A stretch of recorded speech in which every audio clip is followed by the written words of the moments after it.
Welcome to the Global Justice Report, an online production of the Center for Global Justice. I'm Cliff Durand, your host for today.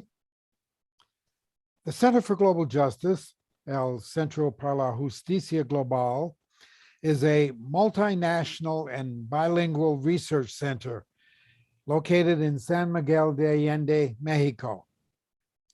The center is devoted to research and learning for a better world and empowering a solidarity economy. Due to the pandemic, we have discontinued our in-person events and instituted these webinars. Without our previous revenue-generating programs, we depend upon you to give donations that will support the webinars and enable us to continue to pay our Mexican staff. You can donate at our website, www.globaljusticecenter.org.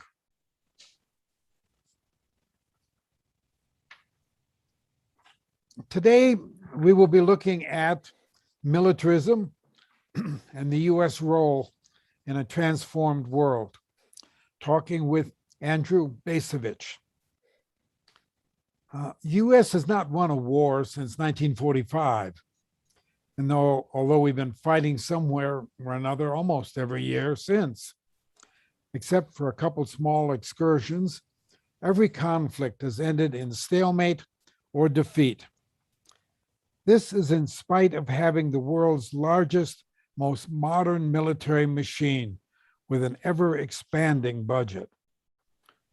Military historian Andrew Bacevich has long been calling for an end to our permanent wars.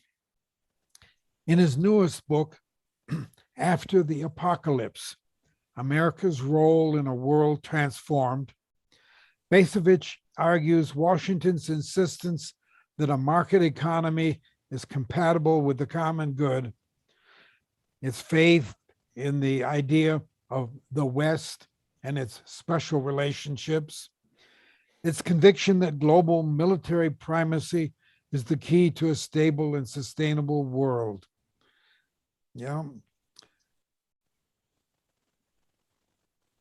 He says what is urgently needed is a new approach to foreign policy based on moral pragmatism, mutual coexistence, and war as a last resort, a profound overhaul of our understanding of national security. A former professor of international relations and history at Boston University, Bacevich is a graduate of the U.S. Military Academy. Now he is president of the Quincy Institute for Responsible Statecraft. This center seeks, quote, to bring together like-minded progressives and conservatives around the proposition that the foreign policy of the United States has become detached from any defensible conception of U.S. interests and from a decent respect for the rights and dignity of humankind. Well, with that as an introduction, let me turn the floor over to Andrew Bacevich. We're honored to have you with us today.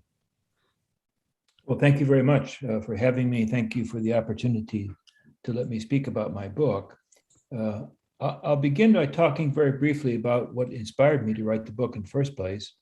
And that was, as with all of us, I think, bearing witness to the multiple overlapping crises that all but overwhelmed the American people during the year 2020. And I noticed that the term apocalypse began appearing in media descriptions about what the American people were experiencing. What were they experiencing? Well, massive natural disasters exacerbated by the climate crisis, a vicious pandemic to which at least then, no antidote existed. Related, a massive economic crisis that threw millions of people out of work and destroyed millions of businesses. In the White House, an incompetent and patently dishonest chief executive whose very actions stoked a divisiveness among the American people. Widespread demands for a reckoning with American racism, which in turn stoked a white backlash, and the forever wars. The fact that the military conflicts that were initiated in the immediate wake of 9/11 just continued endlessly with no particular purpose being evident. So I'm an older kind of guy, but it seemed to me that 2020 was probably the worst year in U.S. history since 1968. The turning point of the Vietnam War, the year of multiple assassinations, the year of virtually a political meltdown, most prominently manifested by the disorder that accompanied the Democratic National Convention in Chicago of that year. So I thought that there were many points of view for evaluating the meaning of 2020, but as someone who has had an abiding interest in the relationship between the ideological claim that describes the United States as the indispensable nation. That's a phrase coined by Madeleine Albright back in the 1990s. But with an abiding interest in the relationship between our status as the self-assigned indispensable nation and our simultaneous claim to military dominion, I wanted to examine how those events, the events that I just ticked off, how they might lead to a modification of our role in the world. Now, this book is very short. I hope it's readable. I hope it's provocative. Somebody could read it easily read it in the course of an afternoon. I don't for a second intend it to be the last word on the events that occurred during 2020. I should emphasize those events have bled over, of course, into 2021. But I think the book will succeed, at least from my point of view, if it prompts some discussion and debate. Now, let me admit that I have very few expectations that members of the so-called blob, that's a term coined to describe the foreign policy establishment, the blob. I have few expectations that members of the blob would welcome the kind of debate that I am suggesting that is necessary. And indeed, I did not write this book for the blob. Frankly, I didn't write this book even for members of my own generation. I wrote it for younger Americans who may well be shocked and baffled by the disasters that have befallen their country of late. I believe they should be shocked and baffled.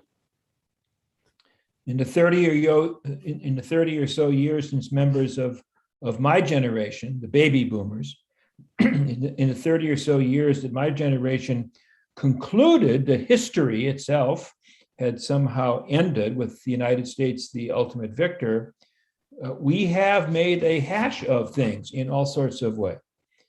Given my personal background and professional interests, I've long concluded that our nation's grotesque misuse of military power provides one, albeit only one, important explanation for what has gone wrong. I think evidence that we've lost our way is everywhere apparent. In the book's introduction, I write that after the apocalypse is a, quoting now, is a reflection on manufactured memory. reflection on manufactured memory. Of course, in a sense, all history is manufactured. History interprets the past. The answers that history offers are conditional. They are never final. They're never definitive. Underlying my book is the conviction that in the present century, 21st century, Americans can no longer satisfy themselves with interpretations that prevailed in the prior century, and in many respects have prevailed ever since 1776 and the American Revolution. So, when it comes to the American past, both distant and nearby, we have a lot of rethinking to do. So After the Apocalypse explores various manifestations of manufactured memory. And in doing so, it suggests that manufactured memory be replaced with interpretations of the past that are more relevant to our present dilemmas. We need a past that helps us understand these dilemmas rather than camouflaging them. So among the topics that I discuss in the book are where to situate the United States in the arc of history. I mean, hint there, the 20th century is gone for good. And therefore, imagining that the United States is still the nation that enjoyed a privileged position in the 20th century is no longer useful. I talk about the commonplace notion that the United States is still part of a larger conglomeration. Wow, what's my problem? Called the West. I think the West is a fiction. The West was an invention aimed to satisfy very specific ideological purposes, and those purposes are no longer valid. So thinking about the United States as part of the West no longer makes sense. I talk about the poisonous effects of special relationships, singling out two in particular: the relationship with the United Kingdom and the relationship with the state of Israel. The former, I think, surviving largely for sentimental reasons that have no validity. The latter surviving for a very complex set of reasons, domestic American politics not least among them. I talk about the establishment's refusal to acknowledge military failure. We alluded to that in the introduction, and thereby an unwillingness to assess the implications of failure. I talk about the implications of continuing to abuse nature itself, which we see manifested most clearly in the climate crisis. I talk about why the Black Lives Matter moment and movement could well mark a decisive turn in US military policy. And I talk about the difficulty of imperial management when in denial about the empire's very existence. Americans are very reluctant to acknowledge that the United States is an empire, is an imperial undertaking. Now, I have to say I am utterly agnostic on the question of whether the United States today is in decline. I think only time will tell. But I am emphatic regarding the imperative of giving up on the illusions that have informed thinking in the ranks of political elites ever since the end of the Cold War. It is time, in my judgment, to come to a more realistic and more modest understanding of America's place in the great unfolding drama of human existence on planet Earth. Now, in my estimation, Donald Trump was far and away, the worst president in the history of our republic. Yet not long after the election of 2016, a reporter asked Trump to explain his friendly attitude toward the Russian leader, Vladimir Putin. He's a killer, the journalist charged. There are a lot of killers, Trump replied. You think our country's so innocent? Well, this was an extraordinary admission coming from the president-elect. It was also true. So it's past time for Americans to give up on their claim to innocence, especially when it comes to our role in the world. I hope that after the apocalypse might contribute in at least a small way to supplanting outdated claims of innocence and replacing them with a moral awareness that a mature nation and people very much need. We badly need to imagine our past, to reimagine our past, in order to align our past with the needs of the present moment. So I'll stop there by way of an introductory comment and look forward to questions and discussion. Thank you very much. Well, thank you. That's a lot of material there to get us started, and so we can open the floor in a moment for questions. But let me tell you that if you're watching on YouTube, you need to send your questions by email. You can't ask them directly. Send your questions to global.justice.cliff@gmail.com, and I will pass them on to Basevich here in the Zoom room.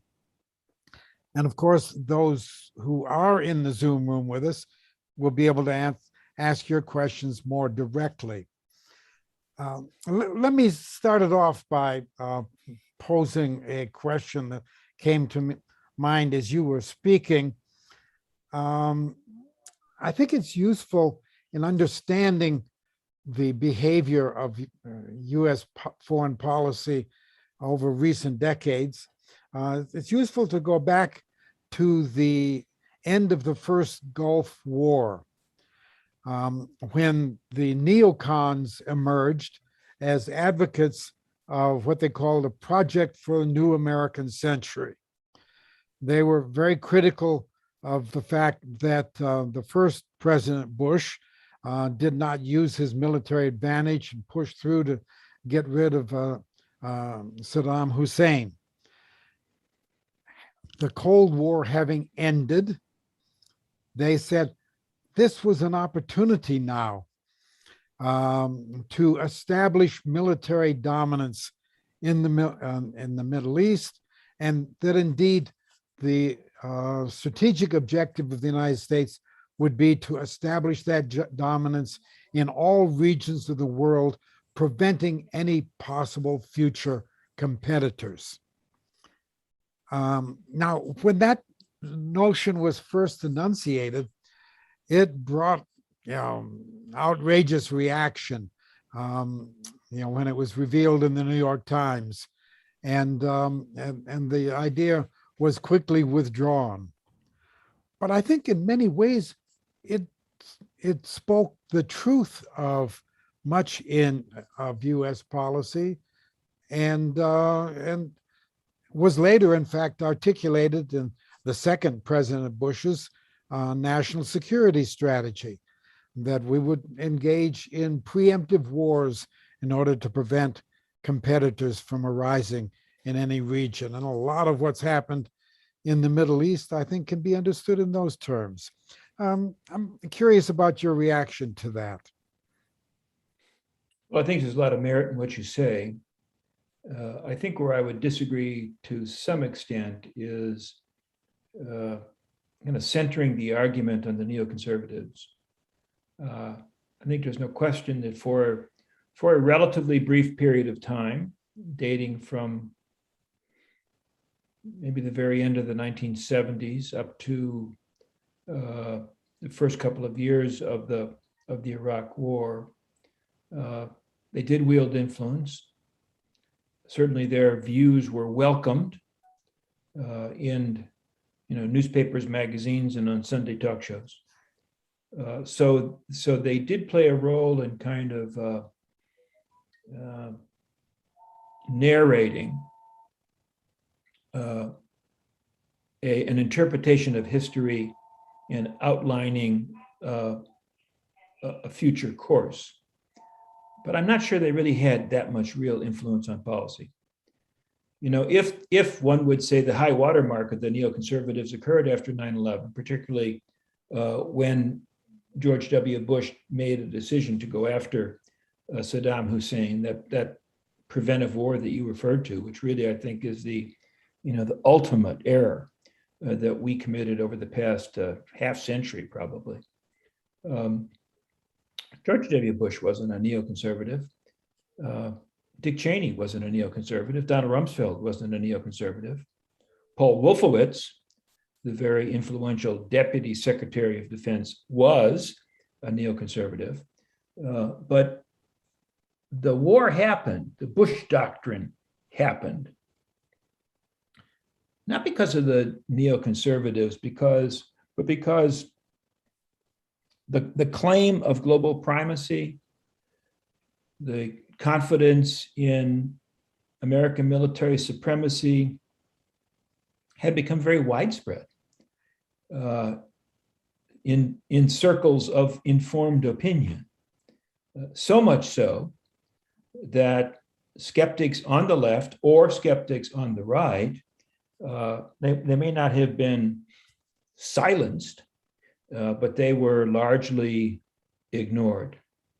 It seemed self-evident that American primacy was permanent, was deserved, that American military power was unstoppable, and that the world was somehow destined to follow in our path, to embrace our version, our ever-changing version of liberal democratic capitalism. So it is important to acknowledge that neoconservatives had a role in all this. I think it goes too far to assign them a primary role. Well, whether their project has the prominence that it did when first advanced, still their notion is, I think, reflected in the unwillingness of the United States to accept a multipolar world. That's reflected in the hostility to the rise of China, for example, and the danger that many feel of a new Cold War with China emerging. That's basically the continuation of that same notion that the U.S. needs to be top dog, or American primacy, as you put it. Yeah, I think where we're disagreeing is that, if I hear you correctly, you believe that the neoconservatives are the principal sponsors, proponents of this notion. And I would say, no, actually, those ideas are far more widespread, encompassing the mainstream of both the Republican Party and the Democratic Party, encompassing the convictions of most of the mainstream media, the New York Times, the Washington Post, the Wall Street Journal. And therefore, I just disagree with the notion of sort of suggesting that the principal explanation for all of that is due to what neoconservatives wrote and said. Mm-hmm. No, I think we totally agree on that. Yeah. I'm reminded of the observation, I think it was John Dewey that made some time ago, that when new ideas are first presented, they become controversial and are rejected and so on. But over time, they become part of the common sense taken for granted. Yep. I think that's the situation we're in now. Well, I don't know if we still are. I mean, I guess to a considerable extent we still are, because the conviction in the necessity of American primacy, I think, is still alive and well in political circles. But I would, maybe I'm being naive, maybe I'm being too hopeful, but I think I'd argue that the experience of the post 9/11 period, particularly the failures of the so-called forever wars, have tempered the enthusiasm for dashing off on military crusades that supposedly were going to end in easy victories, and supposedly we're going to enhance our standing in the world. The actual experience of war over the past 20 years has been the wars have been far more costly than the architects ever imagined, costly in terms of blood and treasure. The outcomes have been anything but victorious, and the overall impact has not enhanced America's standing in the world, but has undermined America's standing in the world. And there are increasing numbers of people who, I think, maybe I'm wrong, are willing to acknowledge those realities. And those people may, they haven't yet, they may begin to move policy away from the convictions, primacy, militarism that held sway for the post-Cold War period up to when the Iraq War began to fall apart. Well, that's the hope that is often expressed these days, coming out of the admission by the United States of its defeat in Afghanistan. Took 20 years to accept that failure, but it has been a sobering, acknowledgement that has led some, at least, to abandon the hubris that had got us into so many wars in the past, and a rethinking. So are you suggesting that maybe there's the possibility that U.S. foreign policy can begin to move in a less militaristic direction? Yeah, maybe there's a possibility. A sure thing, not even close. So Right. I think this could be, President Biden likes to use this phrase, constantly uses this phrase, moment of inflection. Are we in a moment of inflection when it comes to America's role in the world? I don't know. I think it is possible. I think whether or not it turns out to be a moment of inflection will depend on a host of factors, the most important of which is going to be, what happens? How will the U.S.-China relationship evolve? How will the climate crisis continue to affect us if we continue to take the current kind of lackadaisical approach to addressing it? How will the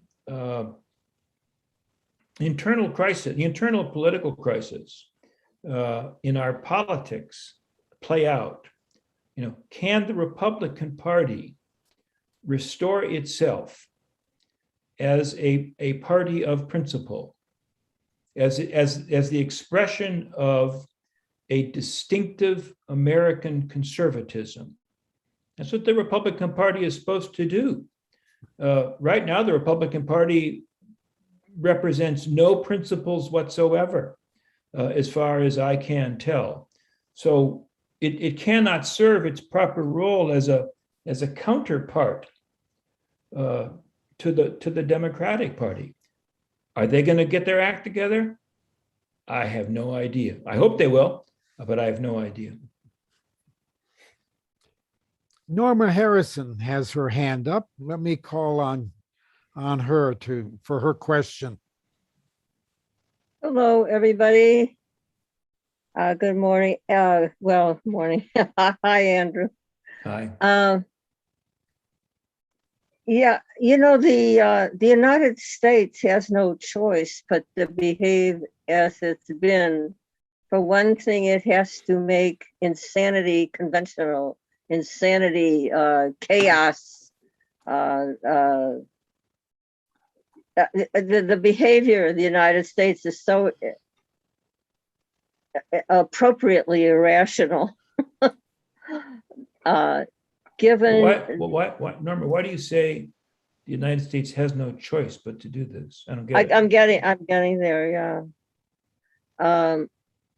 Because they're not looking for, the world is not looking for a bipolar relationship.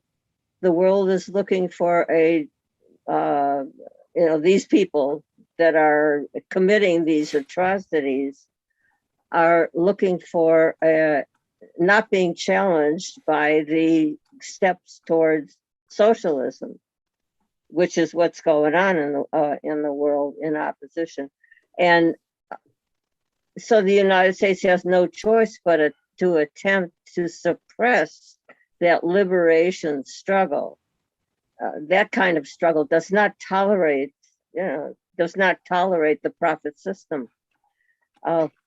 You spoke of how costly it is.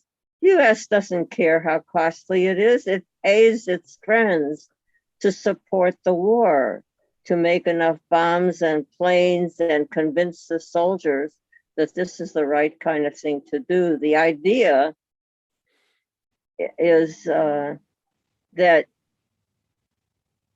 I'm sorry, I got confused. They changed the picture.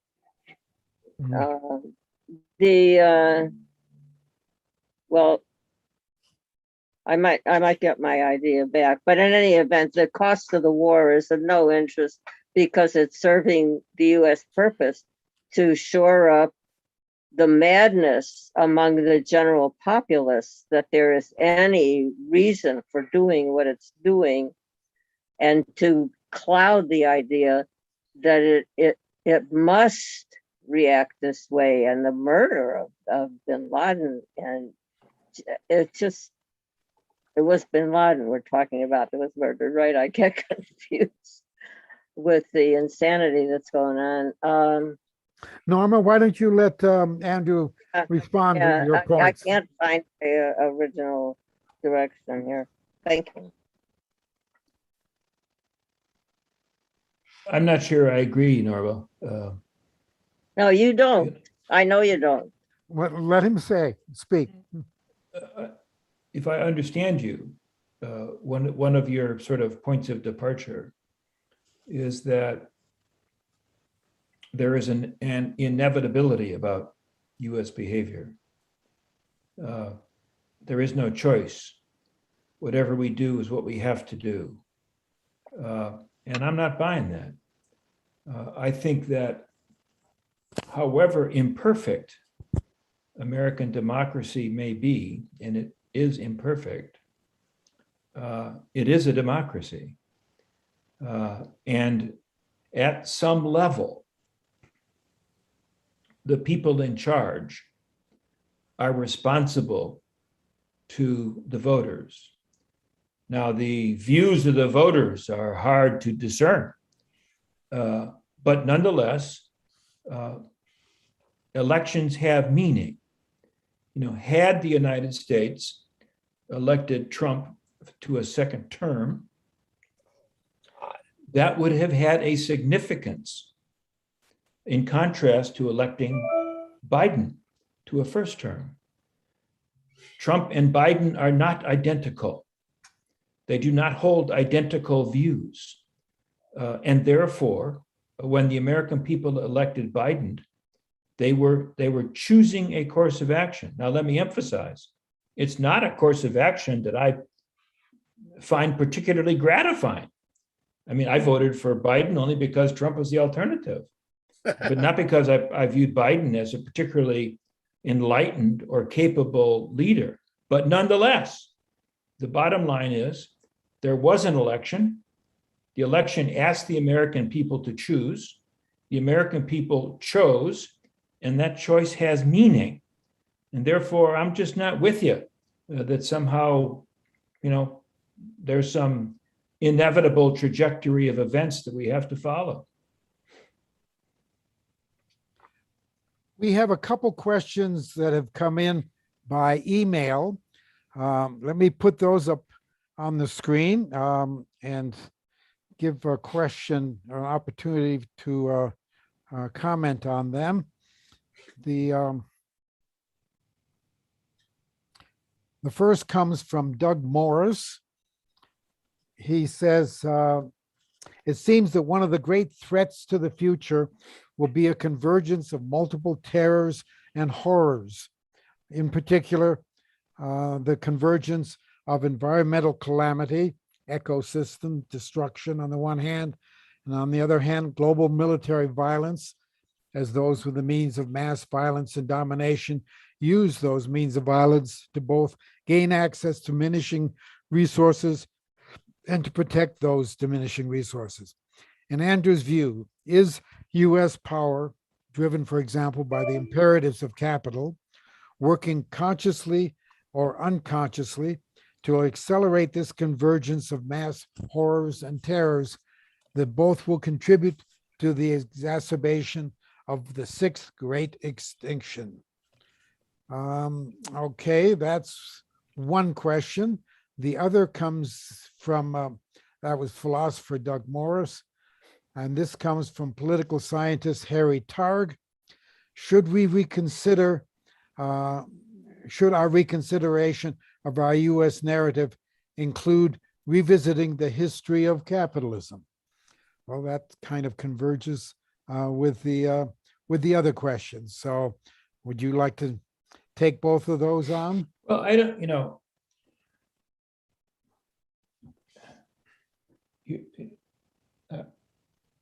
I'm hesitating to answer because both Norma and then the two questions we just got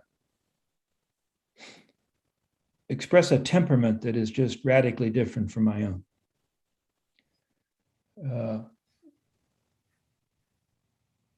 You know,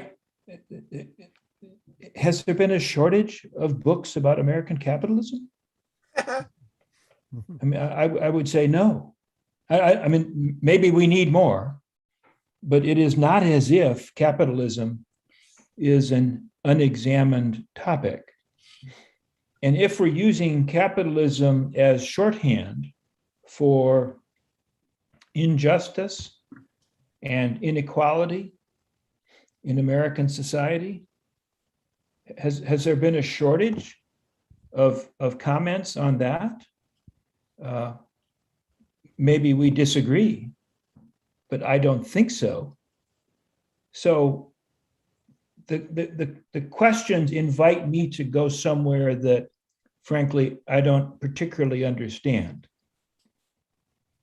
What I do understand is this.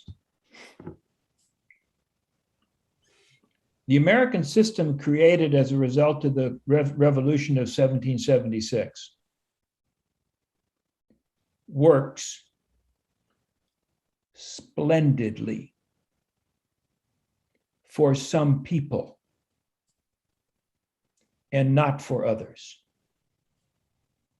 As a matter of fact, some people have been either partially or even entirely excluded from those benefits.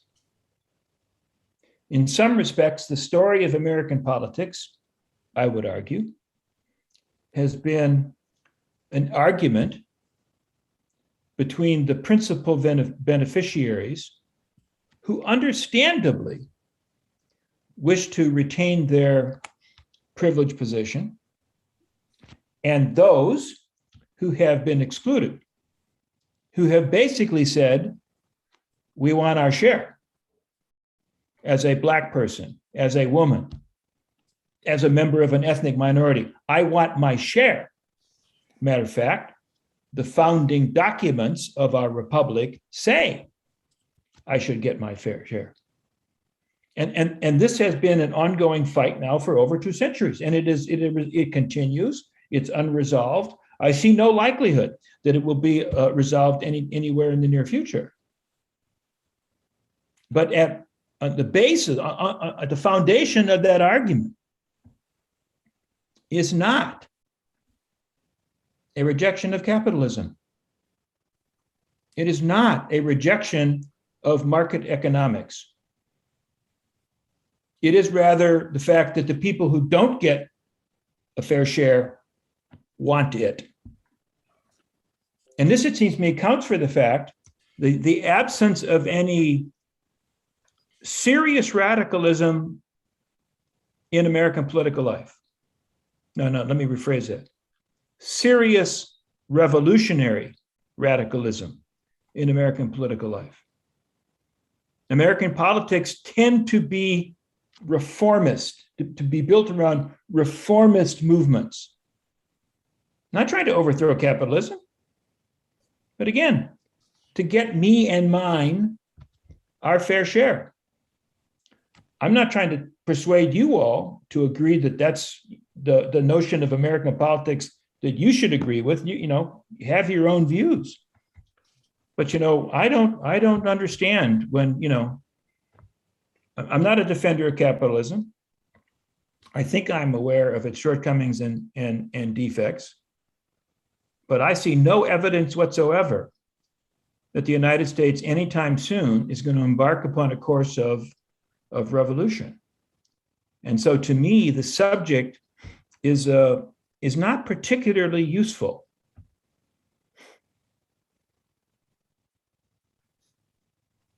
Okay, Mark Ginsburg in the Zoom room has his hand up. Mark?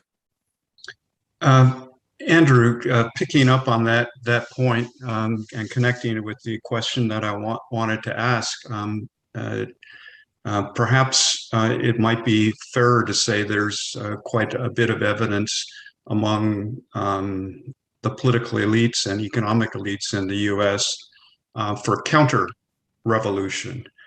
And I know you focus mostly on the role of the military in warfare, but I wonder if your book also addresses the economic warfare that the US has become all too effective and broadly emphasizing, as well as the media and disinformation warfare.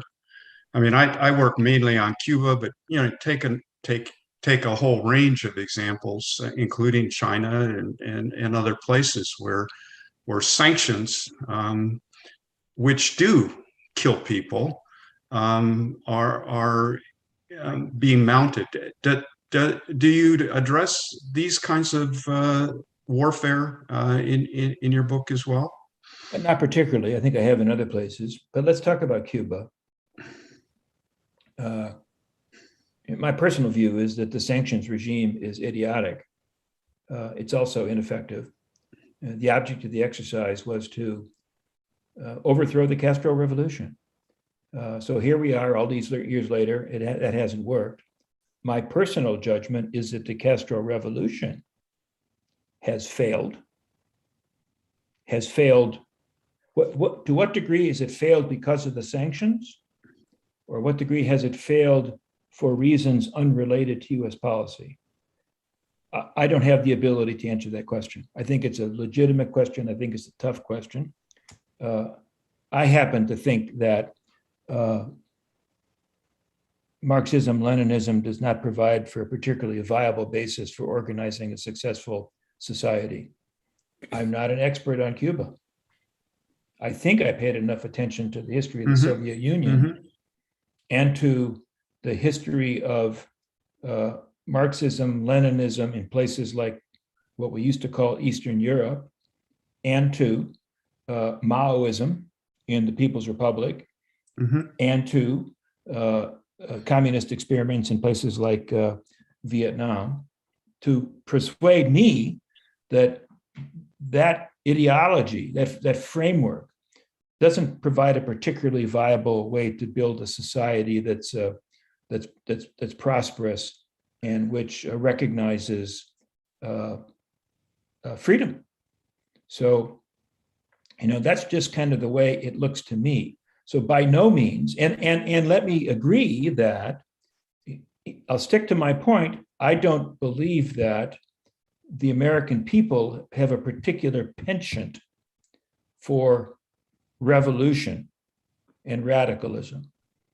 My view is the American people all want their fair share. That said, there certainly is a pattern of policy by the United States that is antagonistic to revolutionary movements. And we could cite Cuba as an example. We could cite U.S. policy toward Central American republics during the interwar period.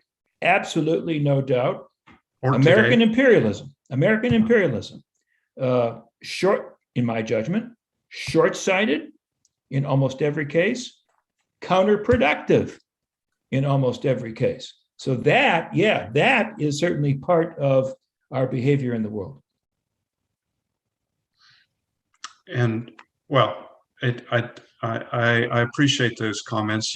At some point we can have a longer conversation about Cuba. I think the issue that I wanted to raise is the way in which the American primacy is being organized today, with the military certainly as a big gun in the back pocket, and sometimes being used, but the other forms of warfare and foolishly are mobilizing, and even, I mean, we've withdrawn from Afghanistan, but we're still engaging in what I would call military action, and this whole notion, I forget the exact expression about, over the horizon or something like that. Mark, let me ask you a question. Do you think the Pentagon cares a lick about Cuba?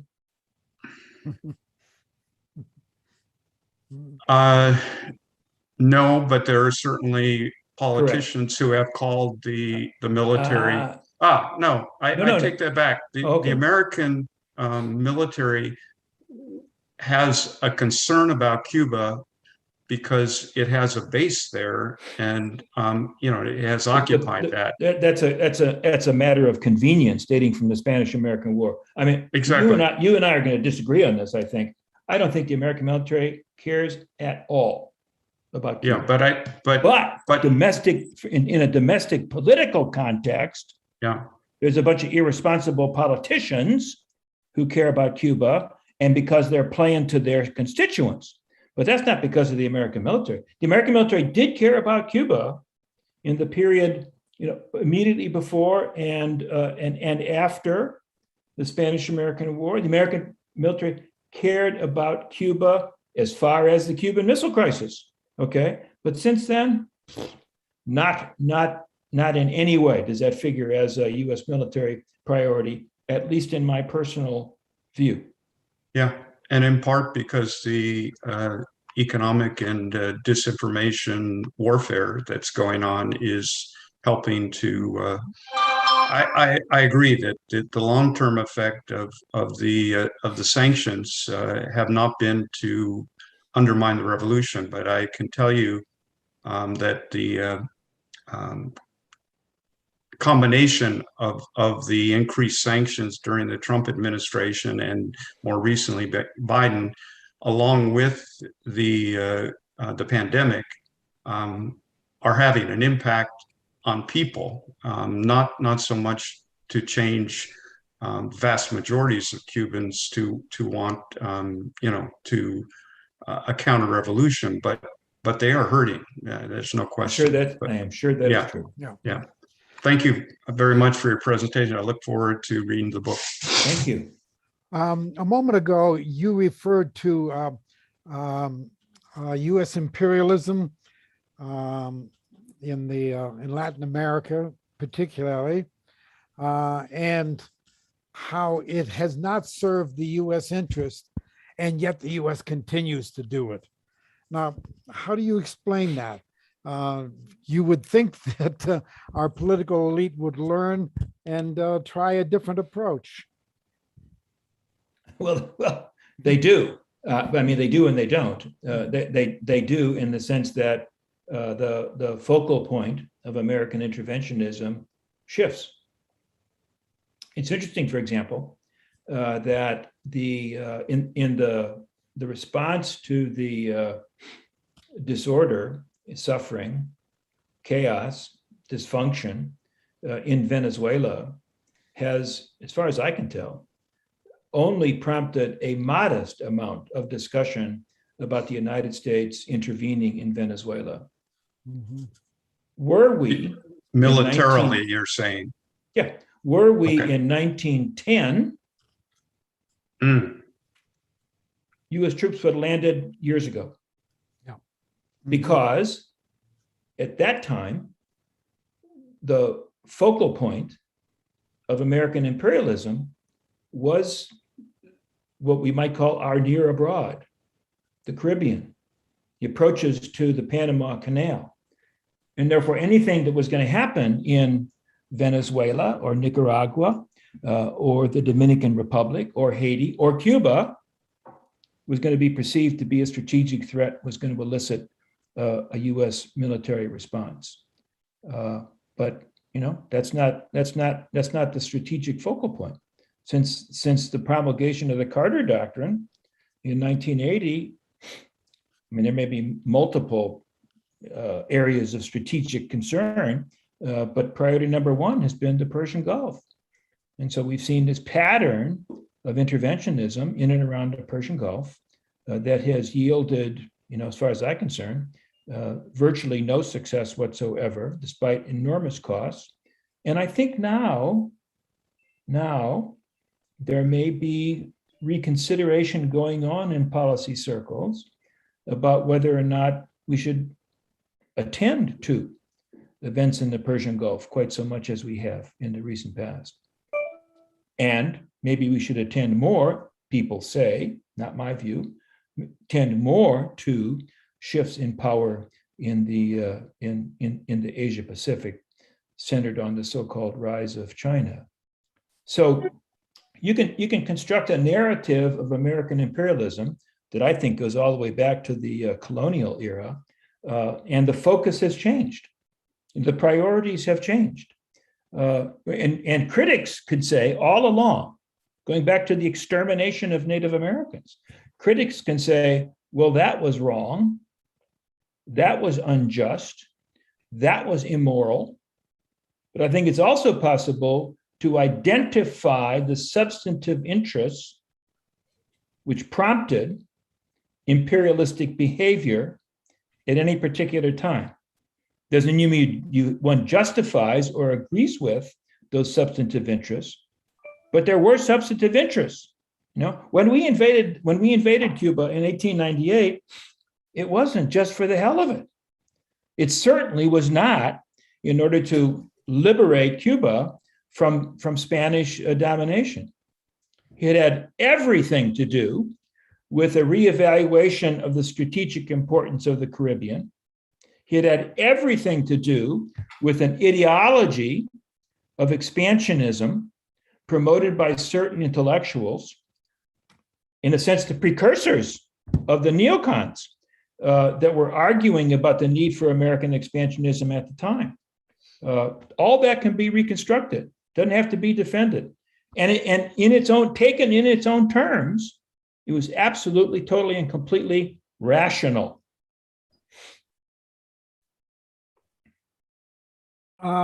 If we can sort of shift the focus of our discussion toward militarism, you have advocated that the U.S. military budget should be reduced.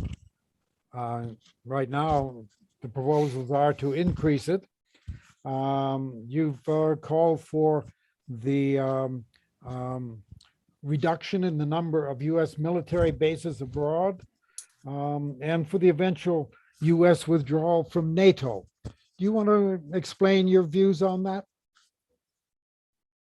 Well, I don't think that the current configuration of the United States military serves the interests of the United States. And we're talking about two things principally here. I think number one is that what Chalmers Johnson called the empire of bases. I think the current number is like 750 in 130 or 140 different countries. I don't think that serves our interests. And the other thing is the design of U.S. forces.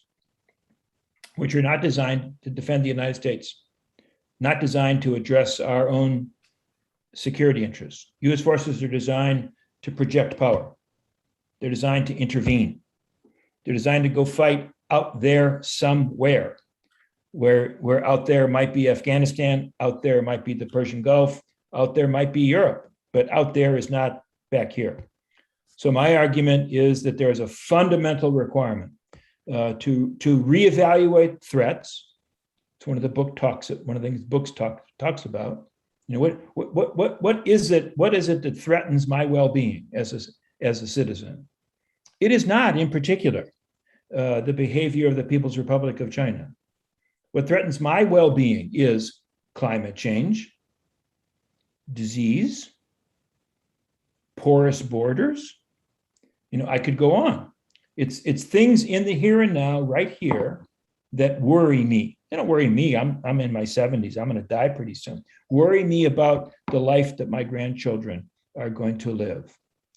And this is the key point, the response to those threats to my well-being and my grandchildren's well-being is not aircraft carriers. It's not strategic bombers. It's not necessarily military things. It's actions that can be taken by the United States government to reallocate resources and effort to deal with those things. So, you know, less money to the United States Air Force, more money to the United States Coast Guard, which performs a myriad of very important tasks, but generally speaking is kind of treated like an afterthought. No. So I'm saying let's have a more robust Coast Guard. Let's give up a couple of carrier battle groups. That's the kind of logic that I pursue. I believe Elena Hartzog has a question. She put it into the chat box, but if you would like to give it to us in person, Elena, let me give the floor to you. If you unmute yourself. Okay. Yeah, I sent it in the email to you, Cliff, for Andrew. It seems that so much of our dollars, our tax dollars, go to Washington and are used for nefarious purposes. I mean, corporate subsidies and the militarism we're talking about, it seems like a very small percentage actually goes to service the things that you're talking about, Andrew. So I advocate for, and I want to know your views on, a pretty radical decentralism, from sending so much tax dollars to Washington to keeping it at home in our towns and cities and communities. And the form of taxes would be, and again, I think it's your view that we could have a free market and at the same time address issues of inequities and unfairness, where there are some that have not been included in the advances of the market economy. So the movements I work for work to shift taxes off of labor, off of wages, and off of capital, real genuine production of goods and services, and onto the land and resource rents, so that there can be no profiteering in the gifts of nature, so that there is eliminates the land hoarding and land speculation that we see is causing dysfunctional markets, say in poor communities in Baltimore with the boarded up buildings. We see this everywhere. We see homelessness. We see that the market is not providing supply demand for affordable housing for all. So we're working for this fundamental tax shift, and it is a reform. It's not a radical revolutionary, and has been put in place in a number of cities to at least partial degrees. So I'm wondering if you're aware of this perspective or how it sounds to you. I'm aware, certainly, of the idea of localism.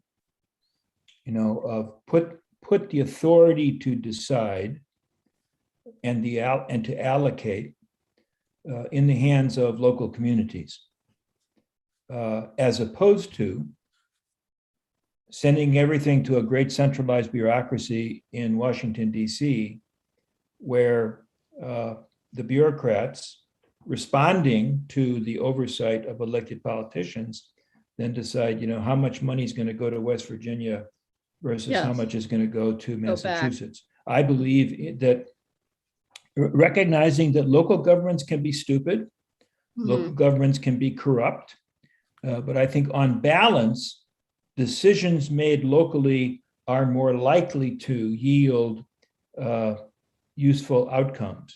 In some respects, the Afghanistan war is an illustration of that principle.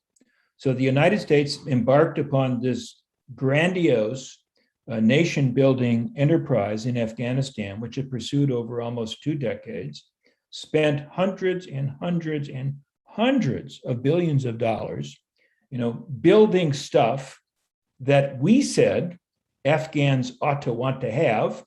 And what we find is that so much of what we built is junk. So many of the dollars basically disappeared into the pockets of contractors, whether they were outright corrupt or incompetent, I don't know. And not a heck of a lot good benefit redounded to the Afghan people. So I think that is a very sort of vivid example of what happens when we pursue centralized solutions. So I think I'm with you. And I think we're on the same page too. And if I may share briefly a little more of our analysis, since we're aware of the what external colonialism looks like, the interventions, and often searching control of more land or resources for profit interests and so on. We've looked at poor neighborhoods, say in Philadelphia, now we're analyzing in Baltimore, and we find that like the land rent, the land value, that the renters are paying quite a bit of this socially created land rent to owners that live outside of the community, often in wealthy areas. And when we see that there's enormous land rents created by society in the cities, this then is a form of extraction, as if in our cities we have oil wells and that oil is being captured and taken out of the city rather than being used to provide the wealth for the city. So it's the surface land rent that is being speculated upon. It's unearned income, according to Adam Smith. Marx actually called it a surplus value.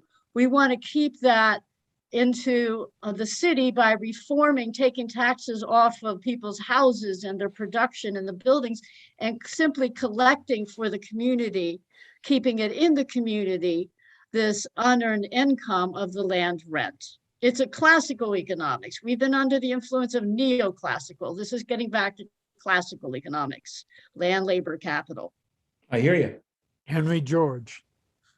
And Henry George rediscovered it when he was trying to understand why we still have poverty when we have progress, which is the name of his masterwork, Progress and Poverty.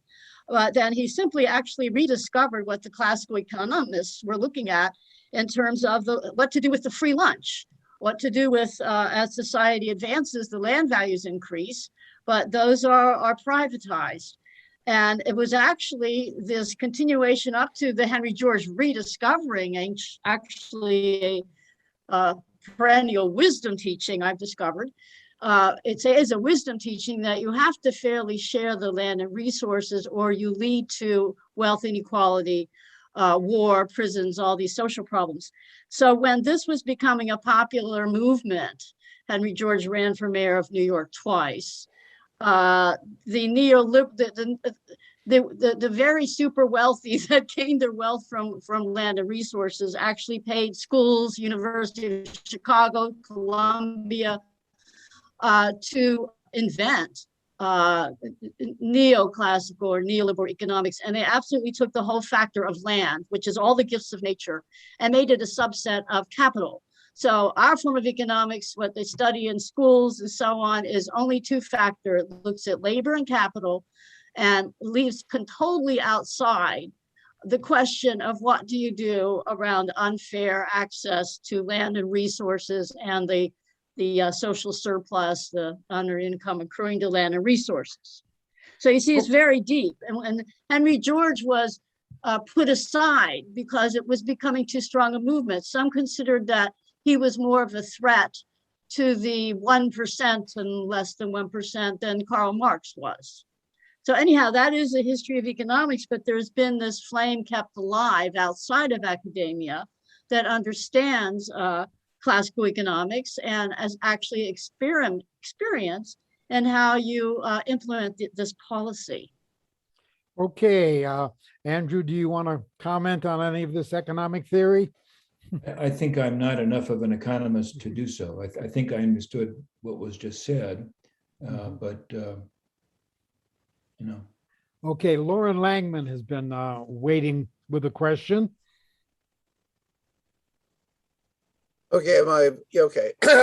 First of all, thank you so very, very much. I much appreciated your comments, at least about the military. And I could ask a number of questions and comments that would take up the rest of the hour. So I want to try to be brief, and that's not my nature. I think, first of all, there's a more serious problem that you alluded to.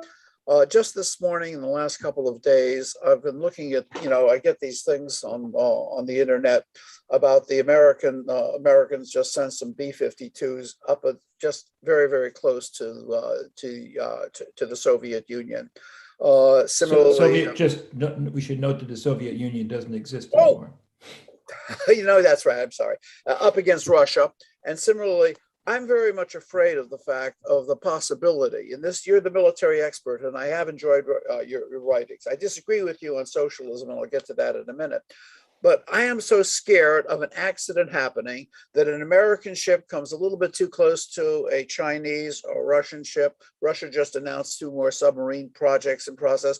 And, an unintended event turns to shit.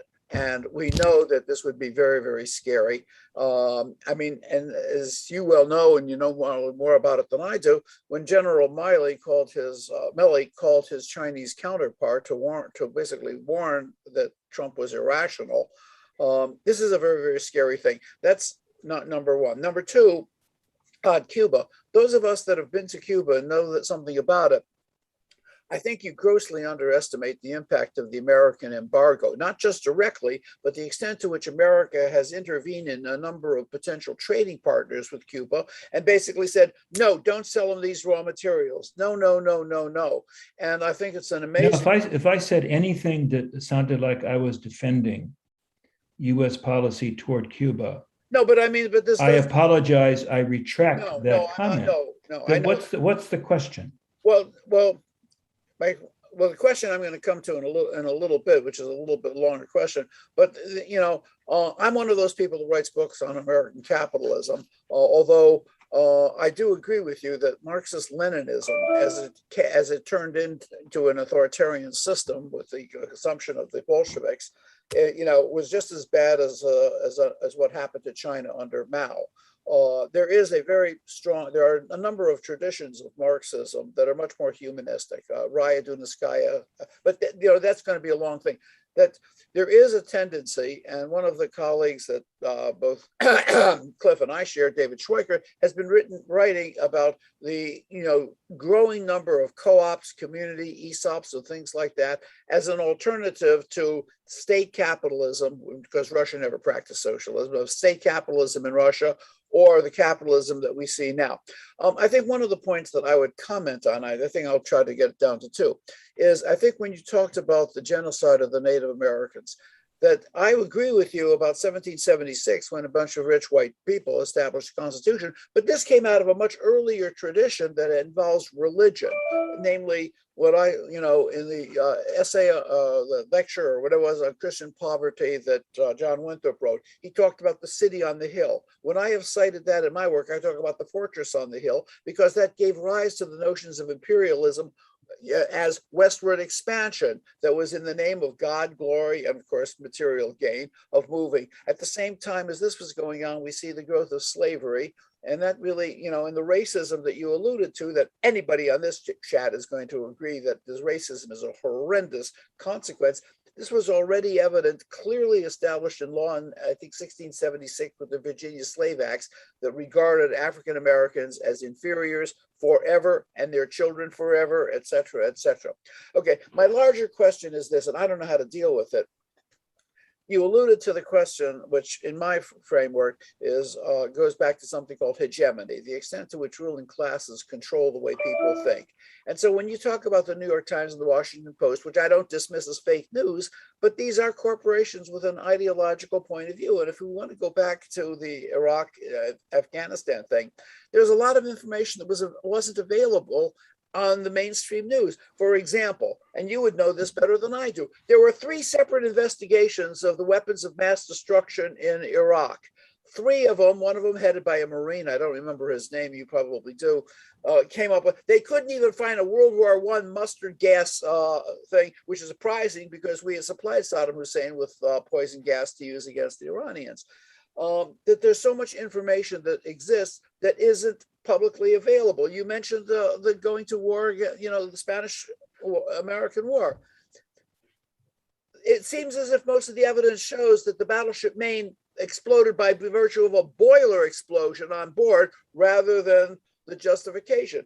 Going into Vietnam, the North Vietnamese were. Lauren, could you let Andrew respond? The whole point here Instead is of that there's a instead very of going on and bombarding him with more and more. And those of us that have taught students are students, and these are university students. They think that America spends more money on welfare to the blacks than it does on the military. I said a lot of things. I don't know how much you can comment on. Well, first of all, I think you started with talking about the possibility of an accidental catastrophic war, presumably involving the United States and the People's Republic of China. Or Russia. Okay, or Russia, or anybody else you want to name. Okay, I'm sorry I'm sounding impatient because, may I speak candidly to you, sir? Please. I spoke candidly to you. I find it very rude when I'm invited to participate in a discussion and people are invited to ask questions, and then we get these extended rants. I find myself sitting here saying, why am I here? Why am I here? I thought we were going to have an interchange. So I'm going to apologize to you now for what I just said, which was also very rude. So please accept my apology. To your questions, number one was your concern about accidental war, World War III. I think there are legitimate reasons to be concerned. I think it's also important for us to be aware that the United States military doesn't want to start World War III. I'm pretty damn sure that the Russian military and the Chinese military don't want to start World War III. If nothing else, they appreciate the extent to which a genuine nuclear exchange would inflict horrible damage on their own country and their own people. That doesn't mean that an accident can't happen. It can, but we can take some consolation that there are people in positions of authority that don't want those accidents to happen. You talked about, I had a hard time following it, but I think you were talking about expansionism and religiously inspired expansionism and references to the city on the hill. My own view is that American expansionism has drawn on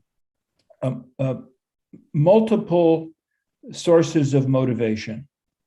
Certainly, one of them has been religion, or more broadly, sort of religiously infused ideology.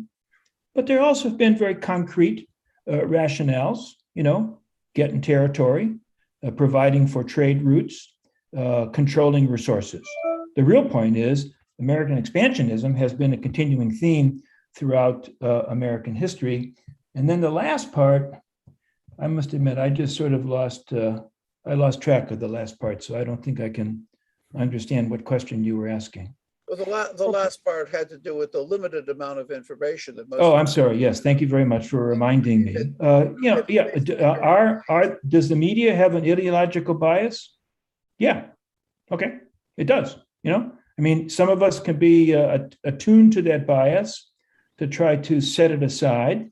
Many of us, some of us welcome the ideological bias. The people who watch Fox News because they know what Fox News is going to say, and it makes them feel good. But I don't know that there is any media outlet or source of information that does not have a bias. I'm pretty sure that if the people on this call all got together and decided to put together a magazine, it would reflect a bias. Okay. Swan. I wonder if I can ask you to comment on a rather striking, I guess, editorial, you might call it, that Fareed Zakaria gave yesterday. Fareed, in his weekly CNN program every Sunday, he's very much a part of the foreign policy establishment, it seems to me. But he rather surprisingly gave about a 5-minute or so analysis of how the Biden's foreign policy is a continuation of Trump's foreign policy. He sees a continuity there that is quite disturbing. That's probably the most radical thing I've heard come out of him. And I'm curious about how you see Biden's foreign policy today vis-a-vis that of his predecessor. Well, first of all, it's too soon to tell. Okay. I mean, I think that the administration's still getting its act together. They've been confronted with unexpected crises like the catastrophe of the Afghanistan withdrawal, which I think knocked them off their balance to a considerable extent. So it's kind of wait and see. But beyond that, and I didn't hear the Zakaria commentary. I don't know what he said, but yeah, I could build an argument based on continuities. I mean, is the preoccupation with China, the tendency to view China as a threat? Trump, yep. Biden, yep. Despite some anti-war or anti-interventionist rhetoric from Trump, the defense budget, the military budget, we should call it, went up. Military budget under Biden going up. So I do think there are points of points of continuity. Whether or not the points of continuity will define the Biden administration, I think that's what remains to be seen.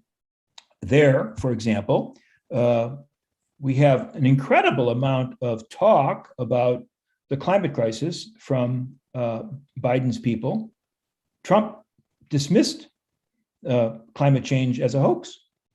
So there's a big difference, but we can't say yet how much of Biden's talk is going to translate into actual policy. So bottom line, too soon to tell. Mm-hmm. Okay. Yeah, and some of the other points of a continuity is this continuation of Trump's policy toward Cuba and toward Venezuela. I mean, it's as much as progressive-minded people have been encouraged by Biden's domestic policies, his foreign policy has been very discouraging. But like you say, things can develop in a different direction over time. Perhaps UN General Assembly meetings this week will provide an opportunity for the Biden administration to take a different tack. And then there's COP26 coming up on climate. So we need to keep our eyes attuned to that. Yes. Well, are there any last questions or comments? We're drawing short on time. Can I say something? Yes, briefly. We're encouraging brief comments. Yeah. You have to consider all the areas of the world that have been under attack by US imperialism. That it's consistent with what I said when I first came on, that the United States is working, that the United States is working to suppress uprisings that would get rid of what the United States has constructed. and what its aim is. Mhm. Okay. I Well, don't think Venezuela's a mess. I think it's been ruined the way that Cuba is being attacked.